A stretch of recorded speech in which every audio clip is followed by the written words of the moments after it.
sudah tidak asing lagi ya, karena kita semua sudah tahu yang namanya murid itu seseorang yang sedang belajar atau seseorang yang sedang menuntut ilmu. Kata murid ini biasanya digunakan untuk seseorang yang mengikuti suatu program pendidikan di sekolah atau lembaga pendidikan lainnya di bawah bimbingan seseorang atau seorang guru.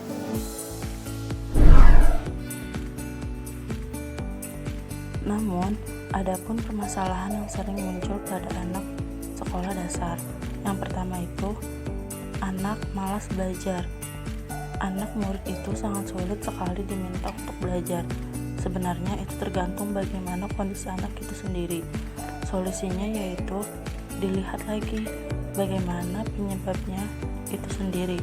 Entah mungkin dia memiliki tingkat kecerdasan yang tinggi, sehingga mudah bosan atau jenuh dengan metode pembelajaran yang monoton.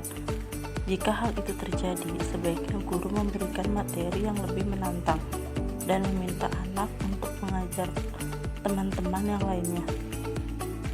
Yang kedua, yaitu seorang anak senang melanggar peraturan. Di sini kita harus melihat terlebih dahulu mengapa si anak melakukan masalah itu. Sebab ada si anak yang melakukannya hanya untuk ingin mencari perhatian.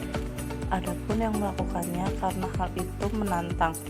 Untuk hal-hal tersebut sebaiknya hindari langsung menuduh tanpa bukti.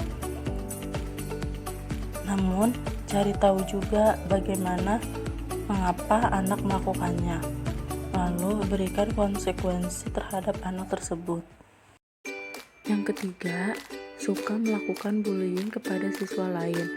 Masalah ini dialami sebagian anak yang cenderung kemampuannya atau kekuasaan lebih. Solusi untuk masalah bullying ini bisa terjadi di sekolah mana saja. Perilaku bullying ini dilakukan oleh sejenis yang memiliki kekuasaan lebih dan menekankan anak yang dilihatnya terlihat lemah. Pelaku bullying memiliki masalah tersendiri. Ada kemungkinannya ingin membuktikan bahwa dia bisa, dia ada, dan dia berusaha mencari perhatian karena dia tidak berhasil atau bermasalah terhadap bidang lain. Solusinya yaitu dengan memberikan pelatihan tentang bullying dan bagaimana cara mengatasinya. Yang keempat, memilih untuk memutus sekolah kemudian membantu orang tua mencari nafkah. Ini terjadi lebih karena masalah ekonomi. Karena itu untuk mengatasinya terbilang rumit. Penyelesaiannya tidak hanya melibatkan pihak sekolah dan orang tua, namun juga harus ada campur tangan pemerintah dan lingkungan sebagainya. Jika pemerintah mempunyai program beasiswa, namun sangat lucu sekali bila terdapat biaya yang lebih, misalnya membeli buku, membeli seragam, dan lain-lainnya. Namun demikian, anak di sekolah dasar sering memiliki masalah, tetapi mereka juga tetap mempunyai impian atau cita-cita baik dirinya masing-masing. Pada umumnya, murid memiliki impian yang sama, yaitu sukses di masa depan. Namun, yang membedakan hanya proses dan caranya.